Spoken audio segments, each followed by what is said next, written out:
instructive. But this is our plan. Just one more time in case you for some reason didn't catch the link. This is the panorama on over here. And so everyone's chosen A. We're gonna do this one here. I don't know which game that is. I'm not gonna click the link. Okay, it's my favorite one to teach. I've taught it something like 400 to 500 times. It never gets old for me. I just ask because as long as you guys want to do it, it's a lot of fun. It's always different because every audience is going to be different. So the way I teach it's going to like vary kind of here and there. I'm really excited to show the one after that. So today's gonna be awesome. I'm gonna put it that way. All right. So this is the opera game of Paul Morphy. No one guessed it. That is fascinating to me. Okay, this is gonna be great. Here we go. So the game starts out with the move pawn to e4. Let me also preface it with this, which is going to come up in a second. Who knows what active moves are? Who's heard of that before?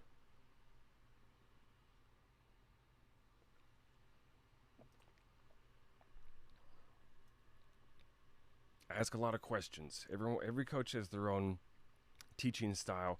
I love to ask questions. You can expect many more. All right, so these are some little like thought pieces I've put together. I used to like flip through these with like different Google Docs and whatnot, and then I just put it into it's called Sketch. It's kind of like Photoshop, which makes it really awesome and convenient. And so check this out here. You have active moves. This is going to be a major theme throughout this game they're about to look at, the Paul Morphy game. Yeah, so the one downside is that I can't actually show video, unfortunately, with OBS in the background. Apologize for that. I'm doing the best I can. So no video feed for today. Yeah. All right. These are active moves. So I've over the last couple of years teaching online, I've had a lot of practice kind of showing this, and I made several different versions of it. This is a super important concept, by the way. Super important concept. It's going to apply to the game in a big way.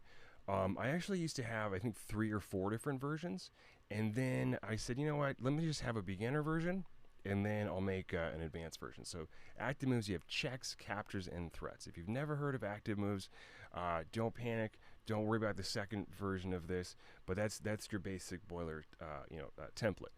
And so pretty much every move of this game is active. All right, so then here is the other version. Like I said, I used to have 3 different versions or 4 different versions, and I said that's too much. Let's just do a simple version and then the advanced version. So, this is some pretty cool stuff here as well. Active moves in chess are loosely synonymous with purposeful and forcing. So this is how the list expands a bit further, and so you can take a peek at that real quick. But for example, so it's good to organize it chronologically. So then you can rank how purposeful or active your move is. I love teaching this stuff. Love teaching this, especially when I'm doing a lesson and they're doing like live puzzles. So this is kind of how it works. Like with a capture, if you capture a knight, then that's going to be more active than threatening a queen. If you make a checkmate threat, then that should be actually more active than threatening a queen, although there's like a little bit of wiggle room, but it would definitely be more active than capturing a bishop. Checkmate threat comes up in this game a few times. We'll see that as well. And then pawn promotion. So this whole system is pretty exhaustive. That's going to be all of them. There's a ton of active tactical stuff that we're going to be talking about. I'm gonna circle back to this one in a minute. I'll just kind of foreshadow it so you guys know what to expect. This is what we'll be doing later on. Okay, I'm gonna move this on over here. You can set your hopes high and expect much from this game. It is the most instructional game of chess ever played. Here's how it went: pawn to e4, pawn to e5, knight to f3. We're now threatening this pawn. So of course, if they do a silly nonsensical move like this, yeah, thanks for muting that. Then we just go pow, and we've got the free pawn. Cool. So obviously the opponent is going to see this and make a move to prevent it. Oftentimes in scholastic games, this tension goes rather like unnoticed because a lot of scholastic players just memorize, you see this move and then here, and then you just get ready to castle and don't think about it. When in actuality, a lot of times there's an opportunity to win this pawn. Like right now, they can go bishop to c5. You can take this. There's complications, but you can definitely take that. So in the game, black goes, no, I don't want to lose that pawn, and he goes to the move pawn to d6. Okay, so after here, we go pawn to d4, and we now renewed the threat. So once again, if black does nothing, then we go chomp here, and then we could just take the pawn. We want to take the queen first, but we go like this, and now we've won a pawn. And then black came up with a way to defend this pawn, which is a little bit too clever for his own good. He went like this, bishop here to g4. Okay, so the idea being that with this pin going on, if white were to do his plan exactly, as I mentioned a second ago, this would end in disaster. What would black do now?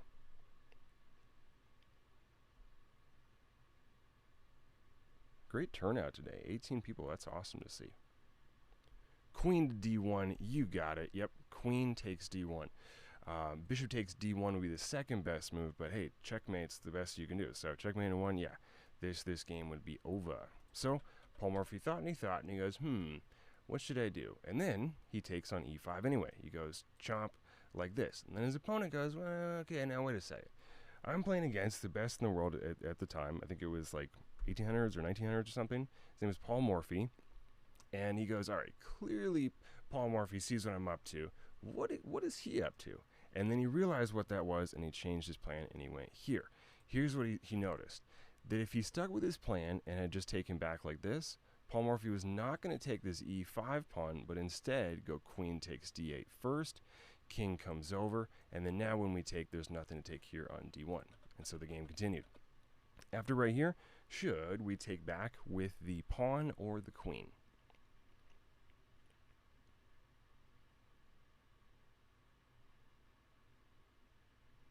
It's unanimous, pretty much. Yeah, you do want to take with the queen, yep.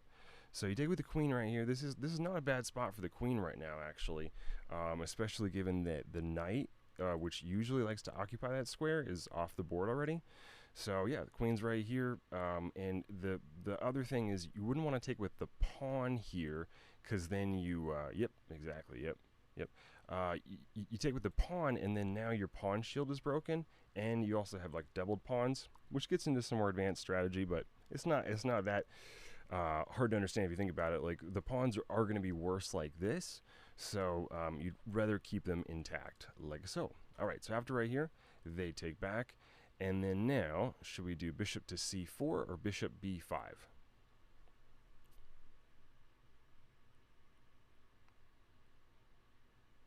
Like I said, I love asking questions when I coach. You can expect many, many more. c4, it's unanimous. Bishop here to c4 like so. And then now he's being threatened here on f7. So to stop this threat, black goes like this, knight here to f6. And then I always like to say to kids, this always makes them laugh, I go, can the queen do a backflip over the knight and go like this? And they always chuckle. They find that hilarious, which is awesome. It's a consistent killer with the kids, I tell you. All the kids love that. The queen can't do backflip. It barely makes sense, but it's a killer. They love that stuff. So yeah, queen cannot get here to f7. The line of attack has been blocked. So what do we do now? Johnny has mentioned it a couple of times. Yes, indeed, we go here, queen to b3. You go like this, and now you've got an attack here on f7, as well as here on b7. The opponent looks at this and he goes, bummer. Okay, well, I got to lose one of those guys. Probably want to protect the f7 pawn more. It's closer to my king. Okay, let's go like this. So now, of course, if we were to take here on f7, the queen would just take right back, and then we'd lose 2 points of material. So we lost a bishop for a pawn. If we take like this, they just take back. That's no good. We don't want that to happen. So now his opponent had fully expected the move queen takes b7. But instead, Paul Morphy opted for development and went with the move knight here to c3. Relieved to see this, black now played the move pawn to c6, going, sweet, now I can protect my b7 pawn. And then now Paul Morphy is just going to continue development.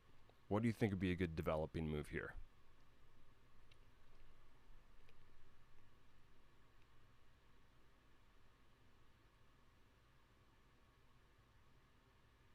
Bishop g5. You guys are on top of it. That's exactly right.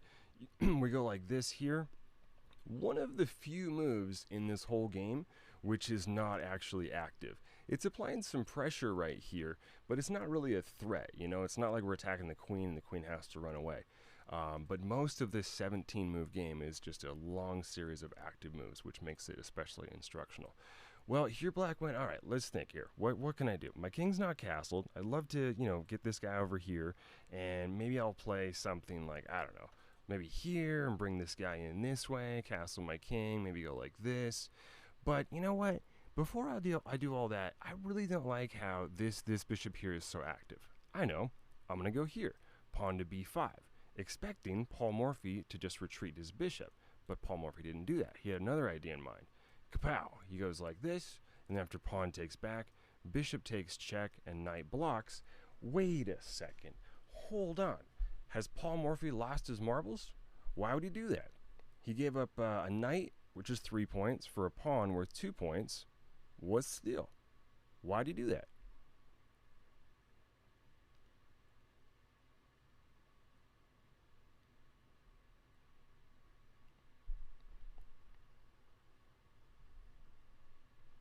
Johnny, you're spoiling a lot of the answers. Don't worry, there'll be a chance to prove thyself later with more advanced stuff.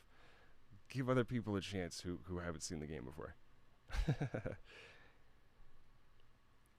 Pressure, pin, and attacking the king. Knight is now pinned for an attack. I don't see it. Yeah. So to gain the initiative is the exact answer I'm always looking for there. It's like a four word sentence answer. I've never heard someone exactly say it like that. But yeah, if you said you know, to attack the king, you are exactly right. We're gaining quite a bit of initiative.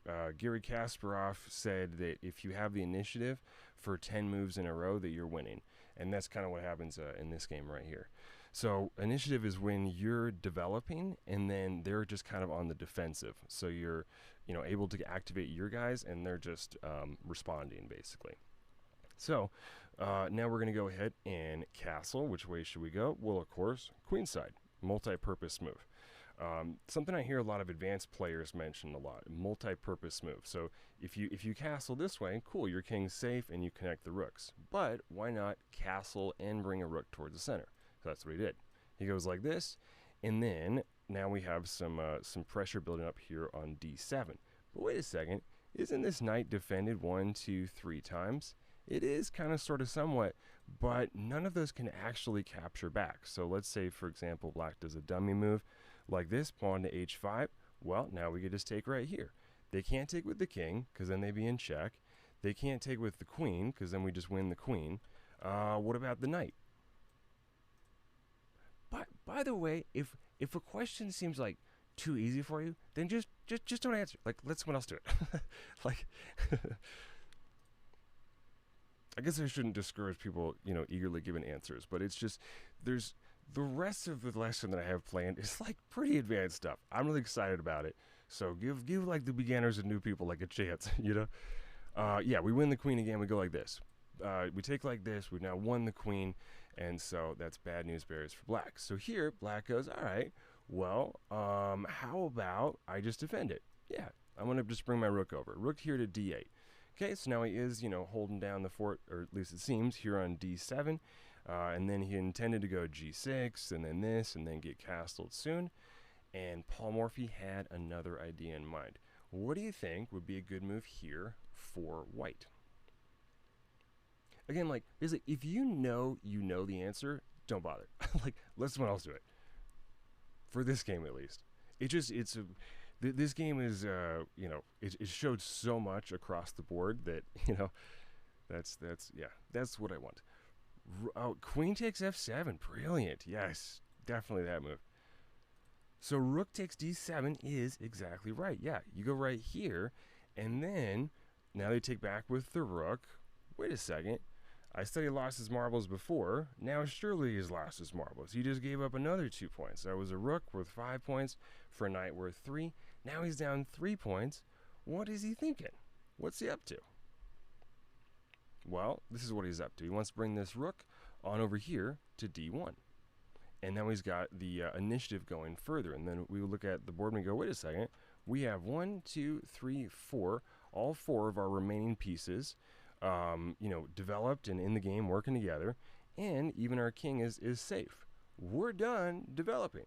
Black is not, and so we're off to a really, really excellent, start. I mean, it's pretty much the end actually, because this is so strong. I mean, this is a really, really powerful attack now. And once we move the rook right here, we've also renewed the threat against the d7 rook. So once again, if black makes a dummy move and does something like this, cool, then we can just take, and for the same reason mentioned earlier, black just can't take back. So black comes up with a clever way of trying to put up a good fight right here. What do you think that was?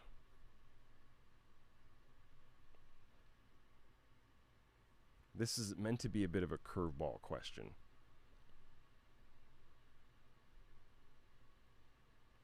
Queen to e6 is exactly right. Good guess, good guess. What is the point of this move?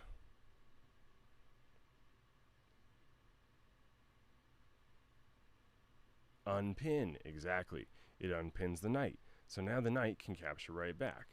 Cool, cool. Well, here's what Paul Morphy's going to do next. Actually, I'll just let you guess.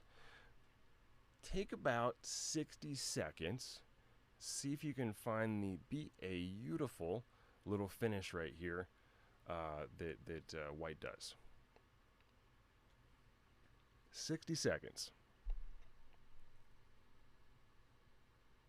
Bonus points if you use actual chess notation in your answer. But not necessary. If you don't know chess notation, I'd rather you give an answer than not. So, see a couple answers in the chat. I'm not going to comment on them just yet. Take about another 30 seconds to think about it.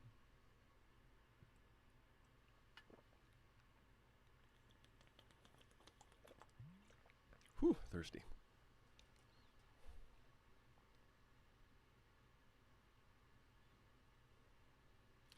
No one is right just yet.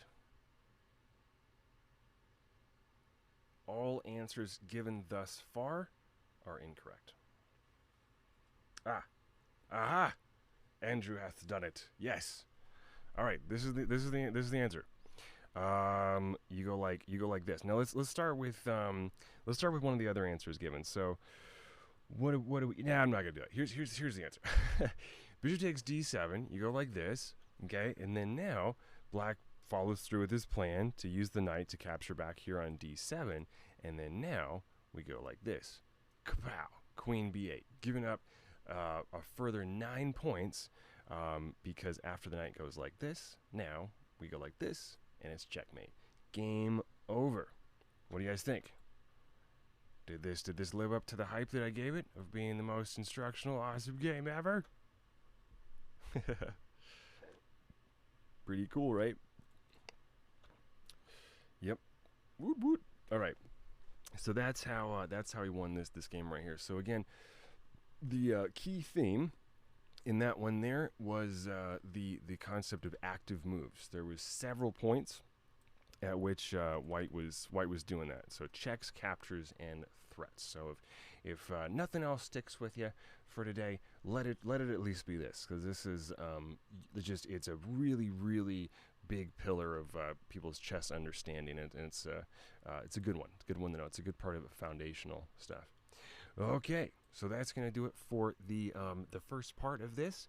Next on our any other questions about this before I move on?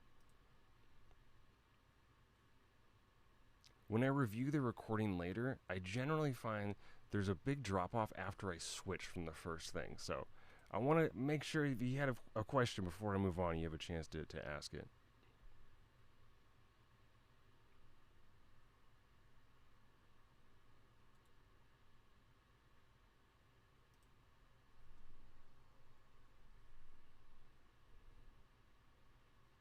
And I'm going to move on, but yeah. All right, here we go. So going back to the schedule. I know I've put this in the chat a million times, but in case you haven't had a chance to look at it yet,